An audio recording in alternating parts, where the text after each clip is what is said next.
সিংহরায় জুয়েলার্সের জয়ের যাত্রা শুরু হলো। জয়ের মুকুট উঠলো খড়ি সিংহরায়ের মাথায়। দেখো বাবা, দেখো বৌদি, বাহ! দেখ মধুটা, দেখ।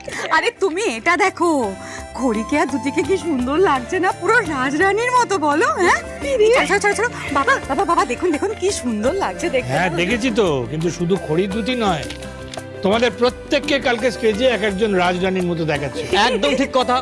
কালকে তোমাদের পারফরমেন্সে কিন্তু সবাই মুগ্ধ। শুধু কি তাই, তোমরা তো জানো না কাল থেকে কত টেক্সট আর কত কল এসছে আমার কাছে।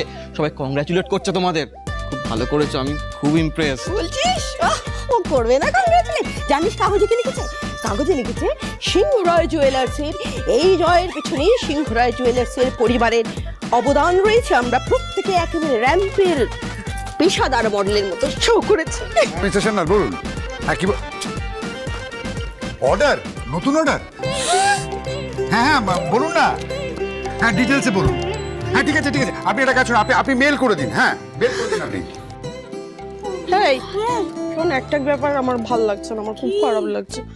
দেখ এত খেটে হাঁটলাম, প্র্যাকটিস করলাম, একটা কাগজে আমার ছবি দিন। ধর আমার না ভাল লাগছে না, একদম ভাল লাগছে না। ধর এত খাটলাম, একটা কাগজে ছবি দিল না। ধর ও ঠাকুরজি, ছবি দেয়নি তো সো হোয়াট? আমাদের প্রত্যেককে নিয়ে কি ভালো ভালো কথা লিখেছে কাগজে, সেটা বলো। লিখেছি জানু বৌদি, শোটা হয়ে যাওয়ার পরে কিন্তু অনেক লোকজন ছিল। তা কি বলেছে জানো? তারা বলেছে আপনি এই বয়সে যেভাবে হাঁটছিলেন, মনে হচ্ছিল যে কোনো প্রফেশনাল মডেলকে টেক্কা দিতে পারে। একদম ঠিক বলেছে। বলছো তুমি কেন পিমনি, তোমরা সবাই খুব ভালো র্যাম্প ওয়াক করেছো, সুপার মডেলদের মতন। দেখে তো মনেই হচ্ছে না যে তোমরা ফার্স্ট টাইম করছো। কি এলিগেন্স, কি কনফিডেন্স ছিল তোমাদের মধ্যে, ভেরি ইমপ্রেসিভ। কিন্তু তার জন্য একজনকে তো ক্রেডিট দিতেই হবে, আর সে হচ্ছে আমাদের দুটি।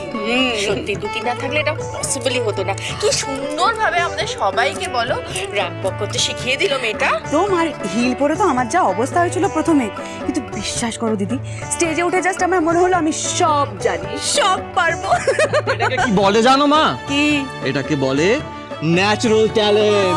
বলে বাবালে, যাই বল, আমার এতদিনের একটা শখ যে র্যাম্প ওয়াক করব, সেটা কিন্তু পূরণ করলো এই শোটা।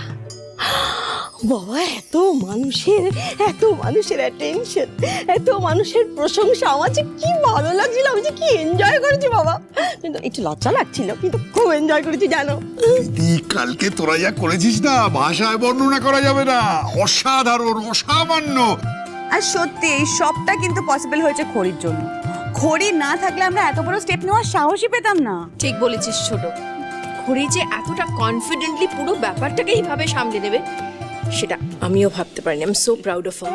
আর শুধু যে র্যাম্প ওয়াকে হাঁটলাম তা তো নয়, এটা বল শোটাও তো আমরা জিতে গেলাম, কম্পিটিশনটা। আমি শুধু একা নই ম্যাডাম, আপনাদের সবার চেষ্টায় এত বড় কর্মকাণ্ডটা সম্ভব হয়েছে। নাহলে ওই মিস্টার দত্ত তো সব রকমভাবে চেষ্টা করেছিলেন যাতে আমাদের মনোবল ভেঙে দিতে পারে, কিন্তু এই যে আমরা সবাই মিলে একসাথে লড়াই করেছি, ভয় পাইনি, এটাই তো আমাদের সবচেয়ে বড় জয়, তাই না দাদু? একদম ঠিক। আমার একটা কথা ভেবে খুব ভালো লাগছে যে খড়ি শুধু বাইরের লোক নয়, আমাদের বাড়ির সবার মনও জয় করে নিতে পেরেছে। আমি আশা করব খড়ির সম্পর্কে বা ওর যোগ্যতা সম্পর্কে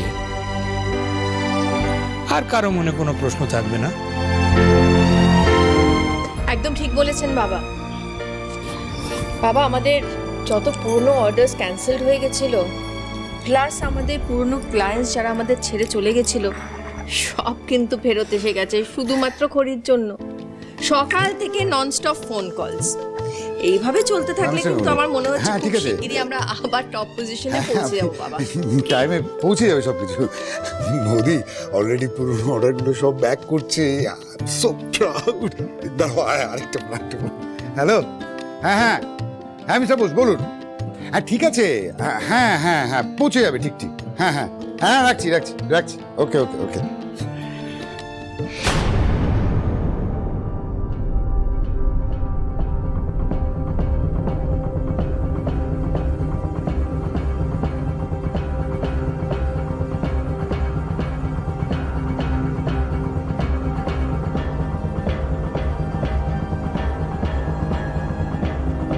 করি? হ্যাঁ হ্যাঁ বলুন।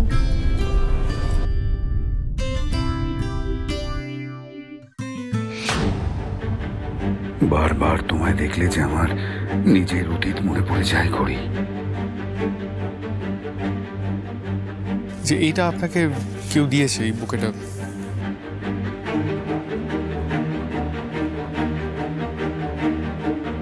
কি সুন্দর দেখতে না? হ্যাঁ, এটা ওই অনুষ্ঠানের পরে একজন এসে দিয়ে গেলেন। আমি ঘুরে দেখলাম, কাউকে দেখতে পেলাম না। ও, তার মানে আপনি ওই ওখানে যেটা লেখা আছে সেটাও দেখেননি? না তো, কি লেখা আছে? জানি না, কি সব অদ্ভুত লেখা আছে, দেখুন, বুঝতে পারছি না। রায়মশাইয়ের 3টি ছেলে, এখন পড়ে 2। প্রথম গেল তেপান্তরে, কেমনে তাকে ছুঁই। লঘু পাপে কাছের মানুষ ঠেললো যাকে দূরে, ভাগ্য চাকায় সেই মহাকাল আসছে আবার ফিরে। জ্বলছে আগুন, পুড়ছে বাঁধন, ভাঙছে তাসের ঘর, রায় বাহাদুর সামলে থেকো, উঠছে আবার ঝড়। ডি।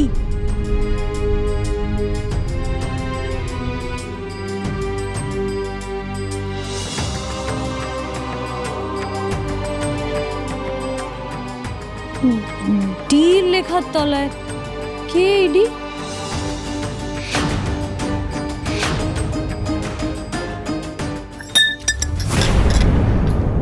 দেখি দাদু। দাদু, বাবা বাবা কি হলো দাদু তোমার? ও বাবা বাবা, দেখি দাদু। বাবা কি হয়েছে? বাবা ডাক্তার ডাকতে হবে না? শরীর খুব খারাপ লাগছে দাদু।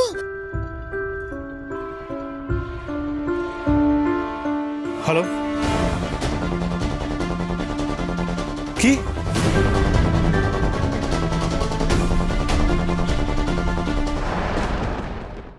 দেখুন, আমাদের সোর্স অনুযায়ী উনি বহু বছর আগে কলকাতা ছেড়ে চলে গেছেন দুবাই।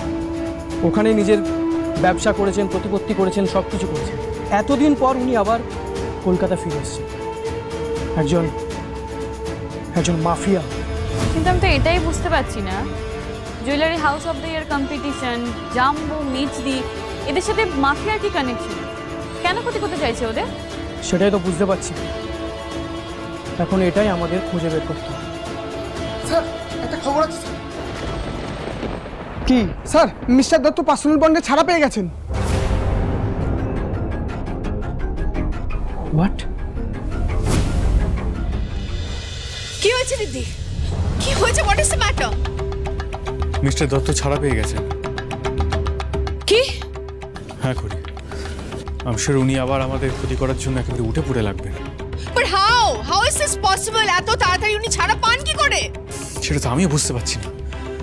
এমন একটা স্ট্রং কেস ছিল ওনার এগেনস্টে, এত এভিডেন্সেস ছিল, তা ওনাকে কে ছাড়াবে? উনি কি করে বেরোলেন? কি করে?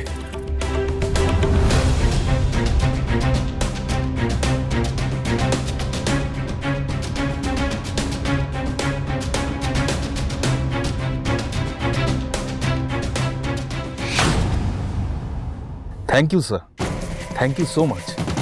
আপনি না থাকলে আমি এত তাড়াতাড়ি এই প্রবলেম থেকে রেহাই পেতাম না স্যার।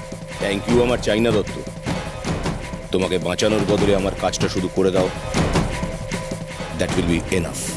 অফকোর্স স্যার, এই দত্ত আপনার কেনা গোলাম এখন।